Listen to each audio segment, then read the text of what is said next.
नमस्कार साथियों, मैं आपका एक बार फिर स्वागत करती हूँ आज की इस वीडियो में। आशा करती हूँ आप सभी अच्छे होंगे। मैंने जो यूपी पुलिस कांस्टेबल के लिए हिंदी के प्रैक्टिस सेट्स की सीरीज़ शुरू की थी, उसमें आज प्रैक्टिस सेट 6वां है। हमारे साथ इन प्रैक्टिस सेटों को ज़रूर लगाएं।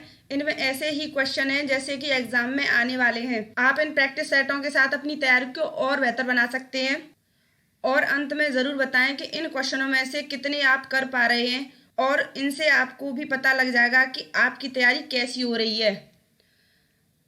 और आगे बढ़ने से पहले अगर आप इस चैनल पर नए हैं तो चैनल को सब्सक्राइब कर लें और बेल आइकन को प्रेस कर दें ताकि आने वाली वीडियो की नोटिफिकेशन आपको मिलती रहे। तो आइए चलते हैं क्वेश्चनों की तरफ।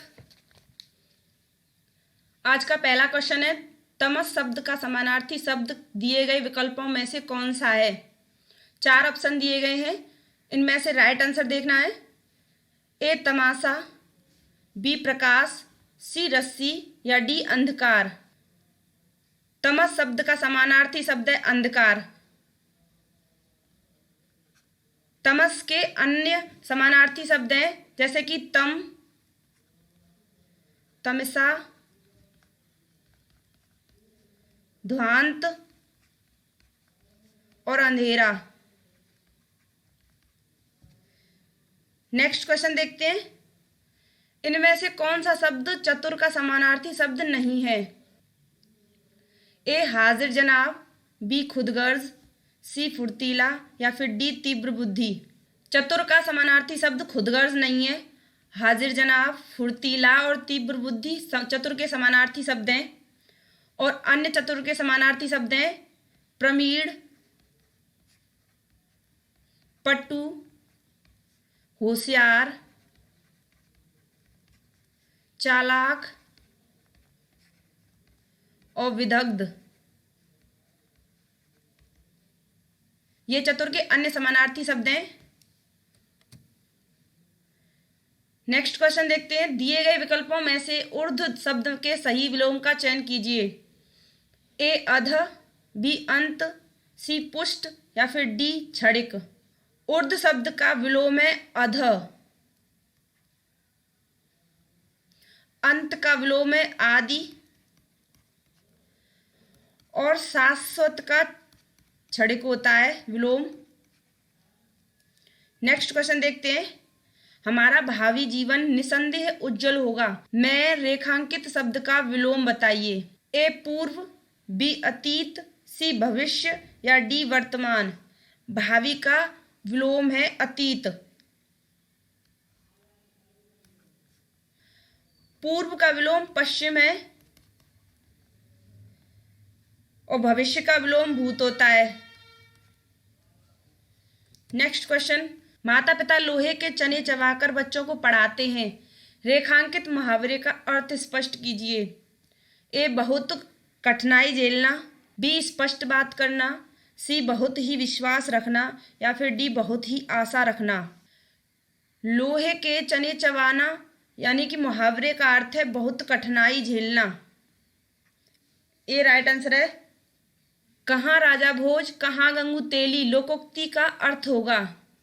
ए विशिष्ट और सामान्य व्यक्ति की तुलना करना, दोनों बराबर होना या सी किसी तरह की जिम्मेदारी न उठाना या फिर डी गुण।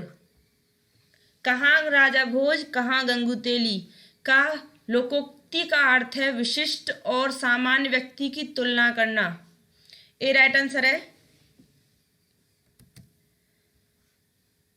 नेक्स्ट क्वेश्चन देखते हैं, निम्नलिखित प्रश्न में 4 विकल्प दिए गए हैं जिसमें एक शब्द दिए गए अनेकार्थी शब्द का अर्थ है, उस शब्द को चुनें।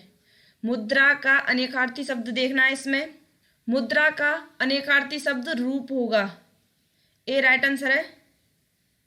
नेक्स्ट क्वेश्चन देखते हैं, निम्नलिखित प्रश्न में 4 विकल्प दिए गए हैं जिनमें से एक शब्द दिए गए अनेकार्थी शब्द का एक अर्थ है, उस शब्द को चुनें। अरुण का अनेकार्थी शब्द देखना है। ए सूर्य, बी आकाश, सी सोना या फिर डी गोद। अरुण का अनेकार्थी शब्द सूर्य है। अरुण के अन्य अनेकार्थी शब्द हैं जैसे लाल रंग, सुर्ख। नेक्स्ट क्वेश्चन देखते हैं। रेखांकित शब्दों के लिए सही शब्द का चयन कीजिए। दोपहर के समय नीता आराम कर रही थी। ए अग्रगण्य, बी प्रातःकाल, सी मध्याह्न या डी कालीग्रह। दोपहर के समय के लिए एक शब्द है मध्याह्न, सी राइट आंसर है। नेक्स्ट क्वेश्चन देखते हैं। कलह क्या है? भैंस का बच्चा है, कुत्ते का बच्चा है, मुर्गी का बच्चा है या फिर हाथी का बच्चा है? कलह किसके बच्चे को कहा जाता है? यहाँ पर हाथी के बच्चे को कलह कहा गया है। मुर्गी के बच्चे को चूजा कहते हैं, कुत्ते के बच्चे को पिल्ला कहते हैं और भैंस के बच्चे को कटाह कहते हैं।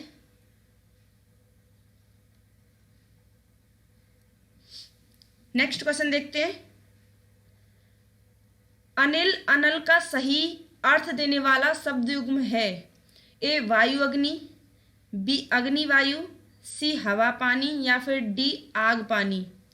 अनिल अनल का सही अर्थ वायु अग्नि है, ए राइट आंसर है। वायु के पर्यायवाची हैं अनिल, हवा, पवन, समीर, वात और मारुत।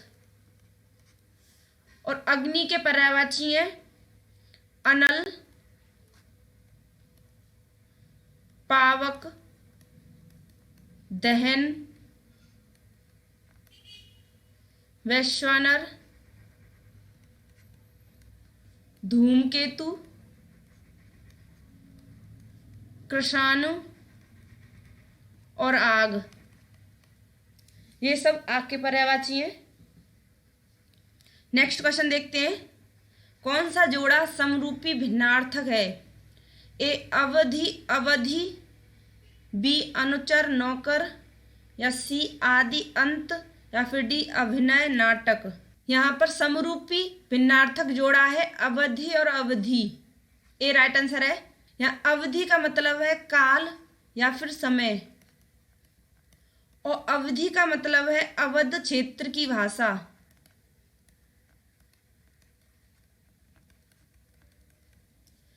नेक्स्ट क्वेश्चन देखते हैं। अन्न अन्य शब्द युग के सही अर्थभेद का चयन कीजिए। ए अनाज दूसरा, बी अनाज फल, सी पेड़ पौधे या फिर डी दूसरा पराया। अन्न का मतलब है अनाज और अन्य का मतलब है दूसरा, ए राइट आंसर है। नेक्स्ट क्वेश्चन देखते हैं। मुझे आज खाने का मन नहीं होती है। उपयुक्त वाक्य में अशुद्ध अंश स्पष्ट कीजिए। इस वाक्य में कहाँ पर गलती है वो देखनी है। ए मुझे, बी आज, सी खाने का या फिर डी मन नहीं होती है। इसमें मुझे आज खाने का। नेक्स्ट क्वेश्चन देखते हैं। निम्नलिखित प्रश्न में 4 विकल्पों में से उस सही विकल्प का चयन करें जो अशुद्ध वाक्य के शुद्ध रूप का सबसे अच्छा विकल्प है। आप नानी के घर जाओ, इसमें इसका सही वाक्य देखना है।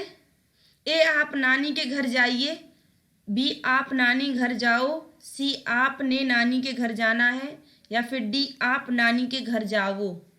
इसमें अशुद्ध है, ये आप नानी के घर जाओ ये गलत है, आप नानी के घर जाना है ये भी गलत है, आप नानी के घर जाओ ये भी गलत है, ये गलत सही है। ए सही है, आप नानी के घर जाइए, क्योंकि इसमें आप आदर्श सूचक सर्वनाम है जिसके साथ बहुवचन का क्रिया रूप प्रयोग करते हैं। नेक्स्ट क्वेश्चन देखते हैं। नीचे दिए गए शब्द का सही बहुवचन रूप वाला विकल्प पहचानिए। ए ऋतुएं, बी ऋतुओं, सी ऋतुओं या फिर डी ऋतुएं। इस प्रश्न में ऋतुएं शब्द सही है। नेक्स्ट क्वेश्चन देखते हैं। निम्नलिखित में से कौन सा शब्द पुल्लिंग है?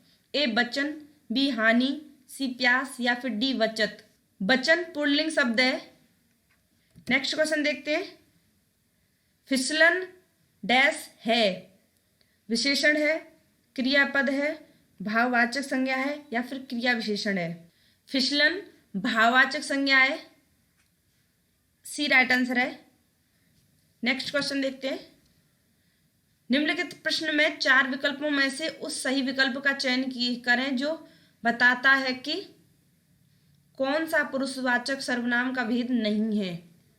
ए अन्य पुरुष, बी मध्यम पुरुष, सी अति उत्तम पुरुष या फिर डी उत्तम पुरुष।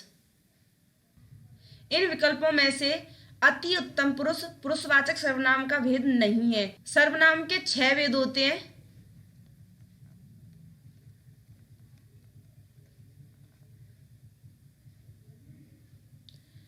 पहला पुरुषवाचक सर्वनाम, दूसरा निश्चयवाचक सर्वनाम, तीसरा अनिश्चयवाचक सर्वनाम, चौथा प्रश्नवाचक सर्वनाम,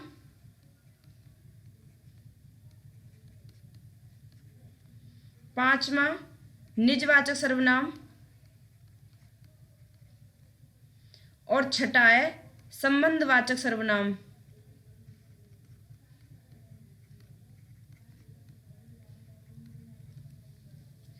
ये 6 भेद हैं सर्वनाम के, उनमें से ही पुरुषवाचक सर्वनाम एक प्रकार है।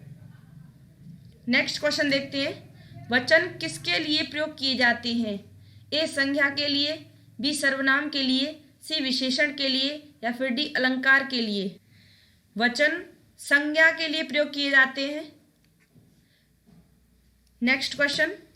निम्नलिखित में से कौन सा विशेषण नहीं है? ए पथरीला, बी नमकीन, सी बर्फीला या फिर डी नमक। नमक विशेषण का उदाहरण नहीं है। नेक्स्ट क्वेश्चन देखते हैं। समझदार शब्द विशेषण का कौन सा भेद है?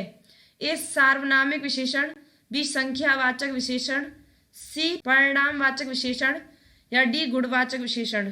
समझदार गुणवाचक विशेषण है, डी राइट आंसर है। नेक्स्ट क्वेश्चन देखते हैं। केवल, अनुमानित, सर्वथा डैश यह किस विशेषण के प्रकार हैं? ए कालवाचक के, बी रीतिवाचक के, सी स्थानवाचक के या फिर डी परिणामवाचक के। इन विकल्पों में से परिणामवाचक केवल, अनुमानित और सर्वथा के विशेषण के प्रकार हैं। नेक्स्ट क्वेश्चन देखते हैं।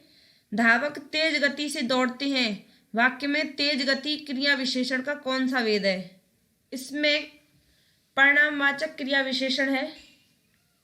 नेक्स्ट क्वेश्चन देखते हैं। मैं रोज पढ़ता हूँ। वाक्य में क्रिया विशेषण का भेद कौन सा है? ए स्थानवाचक क्रिया विशेषण, बी रीतिवाचक क्रिया विशेषण, सी कालवाचक क्रिया विशेषण या फिर डी परिणामवाचक क्रिया विशेषण। मैं रोज पढ़ता हूँ, इस वाक्य में कालवाचक क्रिया विशेषण है। रोज कालवाचक का उदाहरण है, जैसे परसों, पहले, पिछले, कभी, ये सब कालवाचक क्रिया विशेषण के उदाहरण हैं। नेक्स्ट क्वेश्चन देखते हैं। निर्गुण शब्द में उपसर्ग है। ए नी, बी नी, सी निर या फिर डी निर्गु।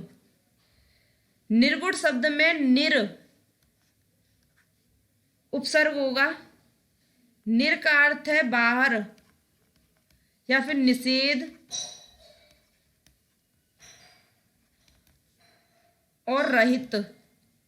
निर संस्कृत भाषा का उपसर्ग है। इससे निर्मित शब्द हैं जैसे कि निर्वास, निर्भय, निर्वाह, निर्दोष, ये सब निर उपसर्ग से बने हुए शब्द हैं। नेक्स्ट क्वेश्चन देखते हैं। अनु उपसर्ग से बना शब्द है। अनुचर, अनुपमा, अंतर या फिर अनुत्तर। अनुचर शब्द में अनु उपसर्ग लगा है। इनमें से कौन सा विकल्प असंगत है? ए हरि प्लस वाली, बी अभि प्लस यान, सी उप प्लस हार या फिर डी पत्थर प्लस ईला। इन विकल्पों में से हरि प्लस वाली असंगत विकल्प है, यानी कि ए राइट आंसर है। इसके अतिरिक्त अभियान, अभि प्लस यान अभियान, उप प्लस हार उपहार, पत्थर प्लस ईला पथरीला। शब्द सही है। नेक्स्ट क्वेश्चन देखते हैं। निम्नलिखित प्रश्न में 4 विकल्पों में से उस विकल्प को चुनिए जो सही पूर्ण रूपेण वर्ण विच्छेद वाला है। कृपण का पूर्ण रूपेण वर्ण विच्छेद वाला इस विकल्प में से चुनना है। कृपण का सही विच्छेद है सी वाला, क प्लस र प्लस प प्लस आ प्लस ऋ प्लस अ बराबर कृपण। नेक्स्ट क्वेश्चन देखते हैं। अंजर पंजर ढीले करना मुहावरे का अर्थ होगा। ए पिंजरे की मरम्मत करना, बी पिंजरा खाली करना, सी बुरी तरह मारना या फिर डी बुरी तरह सताना। अंजर पंजर ढीले करने का अर्थ है बुरी तरह मारना, सी राइट आंसर है। इस मुहावरे का वाक्य हम कह सकते हैं कि पुलिस ने डाकुओं के अंजर पंजर ढीले कर दिए। नेक्स्ट क्वेश्चन देखते हैं। सब्ज बाग दिखाना मुहावरे का अर्थ होगा। ए लालच देकर उल्लू बनाना, बी लालच दिखाकर लूटना, सी बगीचे में घुमाकर दिखाना या फिर डी सब्जी उगाकर बेचना। सब्ज बाग दिखाना मुहावरे का अर्थ है लालच देकर उल्लू बनाना, ए राइट आंसर है। नेक्स्ट क्वेश्चन देखते हैं। चोटी का पसीना एड़ी तक आना, इस कहावत का अर्थ बताएं। ए कूदना, बी दौड़ना, सी प्रतिदिन कसरत करना या फिर डी कड़ा परिश्रम करना। चोटी का पसीना एड़ी तक आना, इस कहावत का अर्थ है कड़ा परिश्रम करना, डी राइट आंसर है। आपने कितने सही किए कमेंट करके ज़रूर बताना। यह आपका गृह कार्य है। इस क्वेश्चन का जवाब भी कमेंट करके ज़रूर बताएं और वीडियो अच्छी लगी हो तो एक लाइक ज़रूर करना। धन्यवाद।